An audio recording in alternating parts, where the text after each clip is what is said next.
ट्रोनेसिस investor academy के इस brand new video में आप सभी का बहुत बहुत स्वागत है। इस वीडियो में मैं आपको ETF के बारे में डिटेल में बताने जा रहा हूँ। ETF क्या होता है, ETF और म्यूचुअल फंड के बीच अंतर क्या है, बहुत ज़रूरी है ये जानना।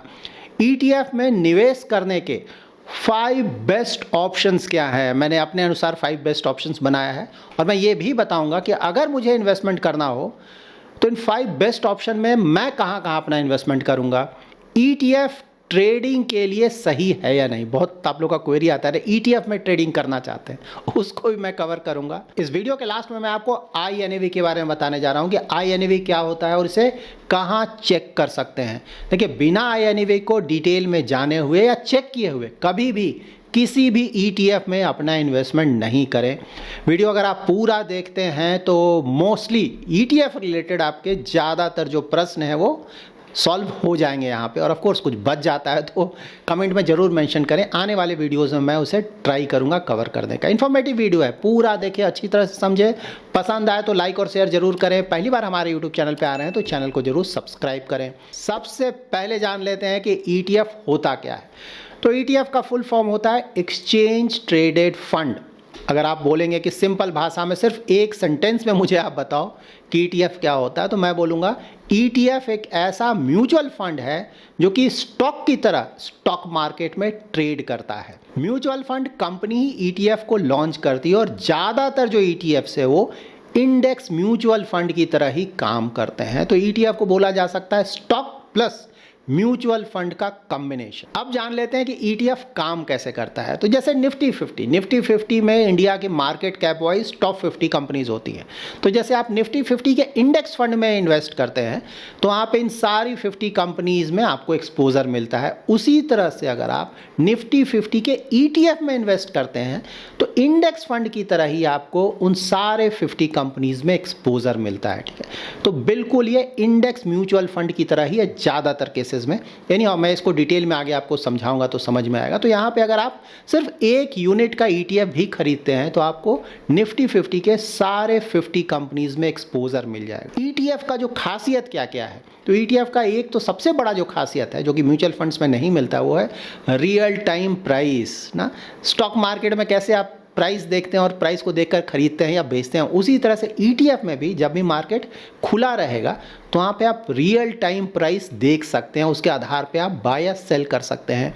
एक्सपेंस रेशियोज बहुत कम होता है, ट्रांसपेरेंसी बहुत ज़्यादा है क्योंकि सभी कुछ आप यहाँ पे सारे डिटेल चेक कर सकते हैं, और लॉन्ग टर्म में वेल्थ क्रिएशन करने के लिए ये भी एक बहुत ही अच्छा ऑप्शन हमारे लिए अवेलेबल है। अब जान लेते हैं ETF और म्यूचुअल फंड में डिफरेंस क्या है या फिर इन दोनों में से बेहतर क्या है। तो देखिए, ETF में क्या है कि भाई ऑलरेडी मैंने आपको बताया स्टॉक मार्केट की तरह यहाँ पे आपको लाइव प्राइस दिखता है, वहाँ आप बाय सेल कर सकते हैं। म्यूचुअल फंड में ऐसा नहीं है। म्यूचुअल फंड में आपको जो NAV है वो पूरा दिन खत्म होने के बाद रफली 8 o'clock रात के आसपास आपको पता चलता है। मोस्टली दूसरे दिन ही पता चलेगा सही से। ठीक, तो यहाँ पे आपने खरीद दिया, बेच दिया, लेकिन एग्जैक्टली आपको पता नहीं होता है कि किस रेट पे आपने खरीदा या किस रेट पे बेचा, वो बाद में आपको पता चलता है। जबकि ETF में आपको सामने दिख रहा होता है क्योंकि स्टॉक की तरह वहाँ पे ट्रेडिंग होता है। ETF का जो सबसे बड़ा फायदा होता है ना म्यूचुअल फंड्स के मुकाबले, वो है एक्सपेंस रेशियो। यहाँ पे एक्सपेंस रेशियो बहुत कम होता है, कहीं कहीं तो 0.05% के आसपास होता है, और मोस्टली ना 0.05% से लेके 0.30% के आसपास, मतलब बहुत कम। जबकि रिलेटिवली अगर आप म्यूचुअल फंड्स में देखेंगे ना तो 0.3%, 0.4%, कहीं कहीं 1%, और कहीं कहीं तो रेगुलर प्लान में 1% से भी ज़्यादा होता है। तो सबसे बड़ा डिफरेंस अगर पूछा जाए एक ना तो है एक्सपेंस रेशियो। ये यहाँ पे बेनिफिट मिलता है, लेकिन आपको ये भी ध्यान में रखना है कि ETF अगर आप खरीदने जाएंगे तो उसके लिए आपके पास डीमैट और ट्रेडिंग अकाउंट होना चाहिए।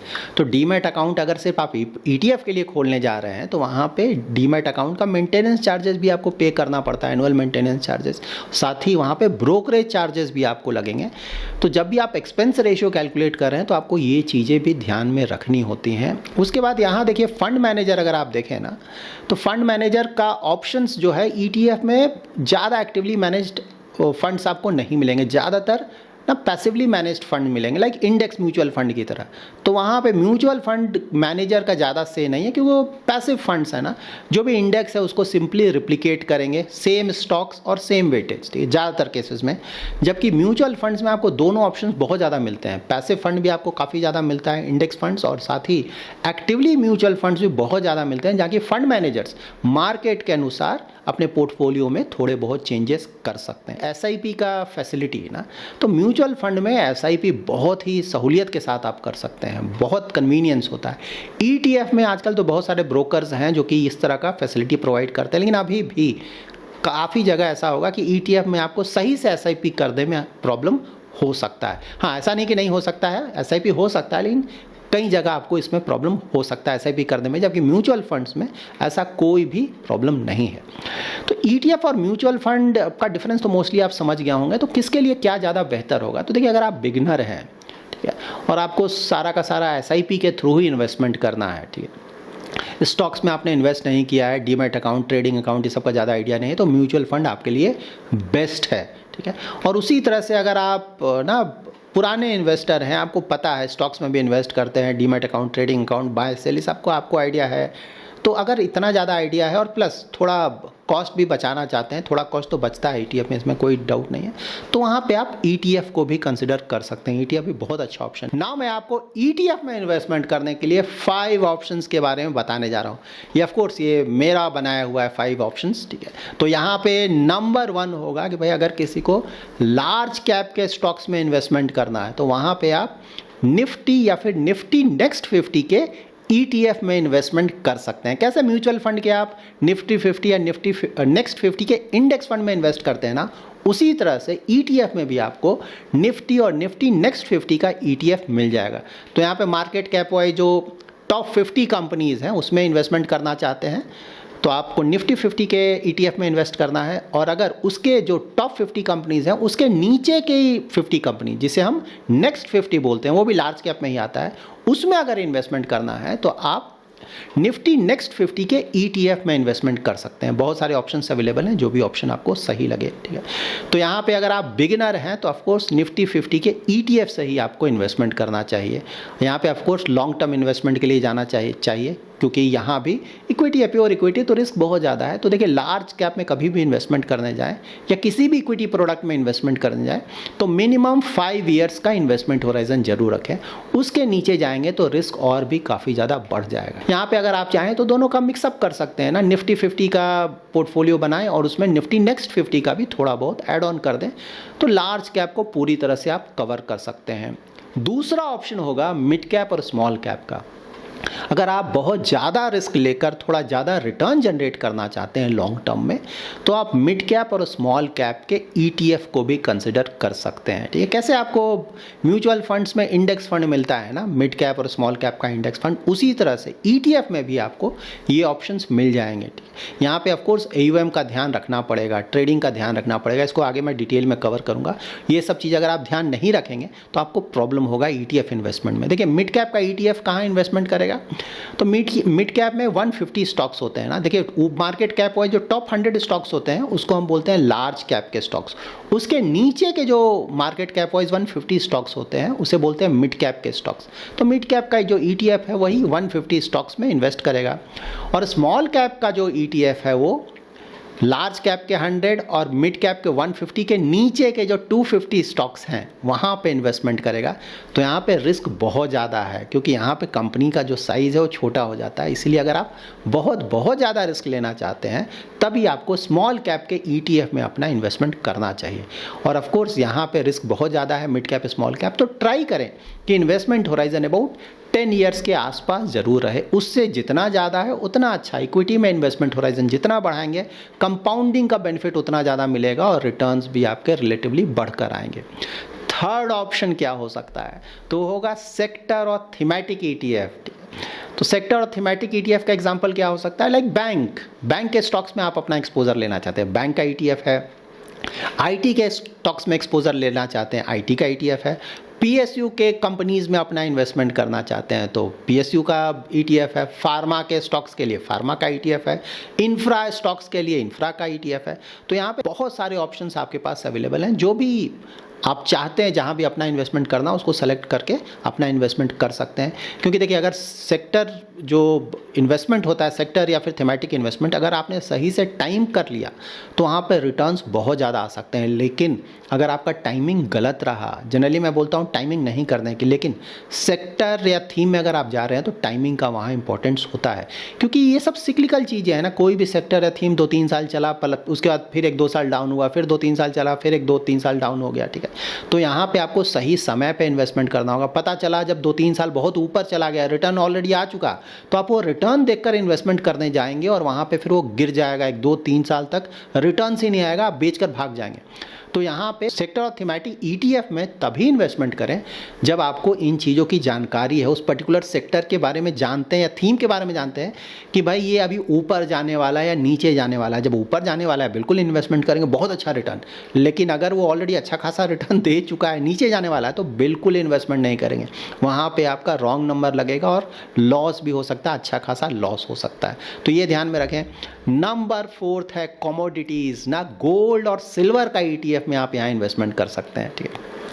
तो गोल्ड ईटीएफ में इन्वेस्टमेंट, गोल्ड में फ़ायदा क्या है कि भाई इन्फ्लेशन से हमें हेज देता है, सेफ हेवन माना जाता है गोल्ड को। वर्ल्ड में कहीं भी क्राइसिस होगा, प्रॉब्लम होगा, तो गोल्ड का प्राइस जनरली ऊपर जाता है। वहाँ अभी देख भी रहे हैं ना गोल्ड का प्राइस कितना तेज़ी से ऊपर गया है, क्योंकि वर्ल्ड में थोड़ा बहुत सभी जगह प्रॉब्लम चल रहा है। तो गोल्ड ईटीएफ आपके लिए अच्छा ऑप्शन है। दूसरा कमोडिटीज़ में सिल्वर ईटीएफ ना, लास्ट 1 ईयर से तो सिल्वर ने गोल्ड को भी काफ़ी ज़्यादा पीछे छोड़ दिया, बहुत ज़्यादा रिटर्न, क्योंकि इसका इंडस्ट्रियल यूज़ भी अच्छा खासा है। लेकिन हाँ, सिल्वर गोल्ड के मुकाबले कहीं ज़्यादा वोलेटाइल है, ठीक है। गिरेगा तो कहीं ज़्यादा गिर जाएगा, ये भी मेंटली प्रिपेयर्ड रहें। रिलेटिवली देखें तो गोल्ड बहुत ज़्यादा स्टेबल है, सिल्वर गोल्ड के मुकाबले कहीं ज़्यादा वोलेटाइल है। लेकिन हाँ, लॉन्ग टर्म डाइवर्सिफिकेशन के लिए इन ऑप्शंस को भी कंसिडर किया जा सकता है, ठीक है। तो रफली अगर कोई इन्वेस्ट करना चाहता है तो पोर्टफोलियो में भी 10-15% के आसपास गोल्ड सिल्वर को रखा जाता है, लेकिन लॉन्ग टर्म के लिए, क्योंकि ऑलरेडी गोल्ड सिल्वर में रिटर्न बहुत ज़्यादा आ चुका है, ठीक है। तो हो सकता है आने वाले समय में यहाँ कुछ प्रॉब्लम्स हो, लेकिन अगर वही डाइवर्सिफिकेशन के लिए कोई लॉन्ग टर्म में जाना चाहता है तो वहाँ थोड़ा थोड़ा इन्वेस्टमेंट कंसिडर किया जा सकता है। नंबर 5th ऑप्शन, और बहुत आप लोग का इससे रिलेटेड क्वेरी आता है, वो है इंटरनेशनल ईटीएफ में भी एक्सपोजर लिया जा सकता है। यहाँ जैसे आपको नैस्डैक 100 के स्टॉक्स में एक्सपोजर लेना है तो नैस्डैक 100 का ईटीएफ अवेलेबल है। S&P 500 के स्टॉक्स में इन्वेस्टमेंट करना है तो उसका ईटीएफ अवेलेबल है। हांगकांग ना, हैंसेंग के स्टॉक्स में अपना इन्वेस्टमेंट करना है, वहाँ आपको हांगकांग और चाइना दोनों के स्टॉक्स में एक्सपोजर मिल जाएगा, तो उसका ईटीएफ अवेलेबल है। तो इंटरनेशनल इन्वेस्टिंग के लिए भी ईटीएफ बहुत अच्छा ऑप्शन है। और इंटरनेशनल एक्सपोजर से आपको ये बेनिफिट मिलेगा ना कि डाइवर्सिफिकेशन बहुत अच्छा होगा, क्योंकि पूरा का पूरा एक्सपोजर इंडिया का है तो ऑफ कोर्स यहाँ पे रिस्क अलग हो जाता है। वही थोड़ा आप यूएस में एक्सपोजर ले लेंगे या दूसरे मार्केट्स में एक्सपोजर लेंगे तो आपका जो ओवरऑल जो कॉर्पस है वो अच्छी तरह से डाइवर्सिफाई हो जाएगा। तो यहाँ भी अगर कोई चाहे तो मे बी 10-15% के आसपास का एक्सपोजर लिया जा सकता है। लेकिन किसी भी मार्केट में अगर एक्सपोजर ले रहे हैं तो उस मार्केट का बेसिक आइडिया होना चाहिए। ऐसा नहीं कि मार्केट बहुत ज़्यादा ओवर वैल्यूड है, वहाँ पे आपने जाकर ज़्यादा इन्वेस्टमेंट कर दिया, पता चला इन्वेस्टमेंट करने के बाद पूरा मार्केट ही गिर गया। तो थोड़ा बहुत उस मार्केट के बारे में जानकारी आपको होनी चाहिए। और इंटरनेशनल जैसे इन्वेस्टमेंट में आपको फ़ायदा क्या है, जैसे गूगल हो गया ना, एनवीडिया हो गया, मेटा हो गया, माइक्रोसॉफ्ट, बड़ी बड़ी कंपनीज, इंडिया में तो इन्वेस्टमेंट का मौका नहीं है, तो इसके लिए तो आपको बाहर निकलना होगा और वहाँ पर रिटर्न्स भी बहुत आए हैं। तो इस तरह से इंटरनेशनल इन्वेस्टिंग का भी मतलब बनता है। जब भी आप इंटरनेशनल इन्वेस्टिंग करते हैं ना तो आपको एक और बहुत बड़ा फ़ायदा होता है, वो क्या है, रूपी का डिप्रिसिएशन। देखिए रूपी जो है एवरी ईयर थोड़ा बहुत तो डिप्रिसिएट करता ही है। तो अगर आप बाहर इन्वेस्टमेंट करेंगे कंट्री से बाहर, तो वहाँ पे जैसे जैसे रूपी डिप्रिसिएट करेगा वैसे वैसे आपके रिटर्न्स थोड़े और बढ़कर आएंगे। तो ये भी बहुत बड़ा बेनिफिट मिलता है और लॉन्ग टर्म में इससे अच्छा खासा रिटर्न जनरेट किया जा सकता है। नाउ इन 5 ऑप्शंस में अगर पूछा जाए कि मेरा फेवरेट ऑप्शन कहाँ होगा, मैं कहाँ इन्वेस्टमेंट करूँगा इन ETFs में, तो देखिए सारे जो 5 ऑप्शंस हैं वो बहुत अच्छे ऑप्शंस हैं। कहीं भी basis your risk profile, investment horizon और इन्वेस्टमेंट नॉलेज इन्वेस्टमेंट किया जा सकता है। और मैं भी कहीं भी इन्वेस्टमेंट कर सकता हूँ, ठीक है, क्योंकि मुझे थोड़ा बहुत आइडिया है तो मेरे लिए ज़्यादा प्रॉब्लम नहीं होना चाहिए। लेकिन फिर भी अगर बेस्ट पूछा जाए तो देखिए म्यूचुअल फंड भी बहुत अच्छा रूट है ना, लेकिन म्यूचुअल फंड्स के लिए तो कहीं कोई दिक्कत नहीं है, म्यूचुअल फंड में भी इन्वेस्टमेंट किया जा सकता है, जरूरी नहीं कि हम ETF के लिए जाए। लेकिन अगर आपको गोल्ड और सिल्वर में इन्वेस्टमेंट करना है तो वहाँ पे ETF का जो ऑप्शन है रिलेटिवली बेटर होता है, क्योंकि गोल्ड और सिल्वर जो म्यूचुअल फंड्स है ना वो ETF में ही इन्वेस्टमेंट करते हैं। तो यहाँ पे ETF में कॉस्ट आपका और भी ज़्यादा कम हो जाता है। तो गोल्ड सिल्वर ETF अगर मुझे इन्वेस्टमेंट करना हो तो मेरा फर्स्ट प्रेफरेंस ETF होगा। उसी तरह से अगर मुझे इंटरनेशनल स्टॉक्स में एक्सपोजर लेना है तो वहाँ भी मेरा फर्स्ट प्रेफरेंस होगा ETFs, क्योंकि यहाँ पे ये जो फंड ऑफ फंड होते हैं ना वहाँ पे वो भी ETF में ही ज़्यादातर केसेस में आप देखेंगे कि इन्वेस्टमेंट करते हैं। तो यहाँ पे मतलब बनता है कि डायरेक्टली हम ETF में ही जाएं, वहाँ भी कॉस्ट का अच्छा खासा डिफरेंस आ जाएगा। तो देखिए ये दो ऑप्शंस हैं जो कि रिलेटिवली मैं बोलूँगा लाइक कमोडिटीज़ गोल्ड और सिल्वर, और इंटरनेशनल इन्वेस्टिंग के लिए ETF को मैं सेलेक्ट करूँगा। लेकिन अगेन मुझे इन चीज़ों की थोड़ी जानकारी है या इसीलिए मैं करना पसंद करूंगा। आपको देखना होगा कि आपका कन्वीनियंस है कि नहीं। अगर इन चीज़ों से आपको कन्वीनियंस है, आप कर सकते हैं तो ऑफ कोर्स आप भी करें। अगर नहीं है तो म्यूचुअल फंड्स कहीं ज़्यादा ऑप्शन अच्छा हो सकता है। देखिए ETF में ट्रेडिंग करना सही है या फिर गलत, बहुत आप लोग का इस तरह का क्वेरी आता है ना। तो देखिए पर्सनल मेरा व्यू, आपका हार्ड अर्न मनी, आप जो चाहे कर सकते हैं, लेकिन मेरा व्यू क्या है ये मैं बता रहा हूँ।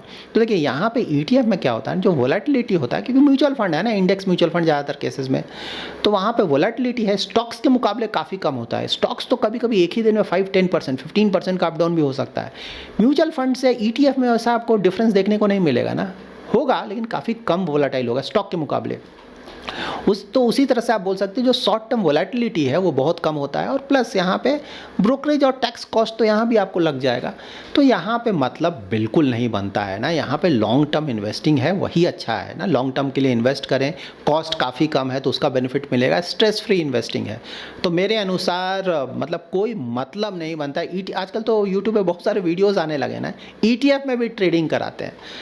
इन चीज़ों से अगर बच कर रहे हैं, इन चीज़ों से जितना दूर रहें उसी में भलाई है। लॉन्ग टर्म इन्वेस्टिंग के लिए जाएं, अच्छा खासा रिस्क एडजस्टेड रिटर्न आप जनरेट कर सकते हैं। नाउ जान लेते हैं INAV के बारे में, बहुत इंपॉर्टेंट है, इसे अच्छी तरह से सुन लें और समझ लें।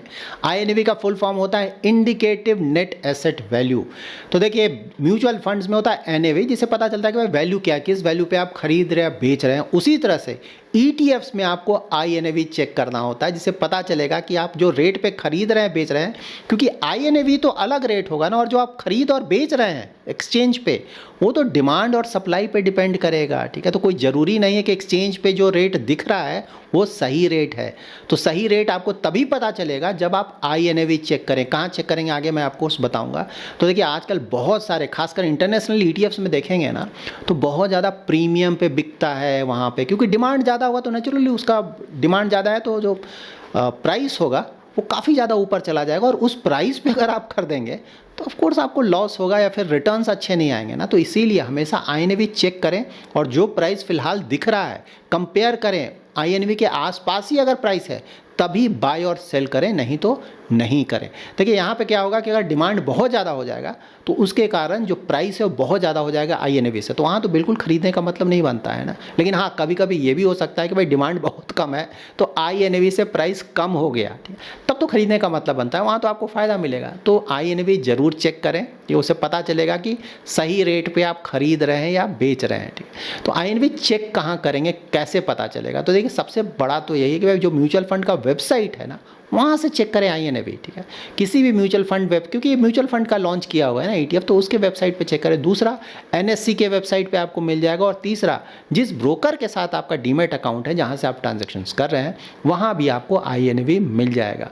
कुछ भी समझ में नहीं आ रहा है तो सिर्फ स्कीम का नाम गूगल पर टाइप करें और बगल में टाइप कर दें INAV, ठीक है। वहाँ अगर आप क्लिक करेंगे तो मोस्टली उसी से आपको वेबसाइट पे ले जाएगा जहाँ की आपको INAV पता चल जाएगा। तो बिना INAV देखे किसी भी ETF में इन्वेस्टमेंट करने की गलती नहीं करें।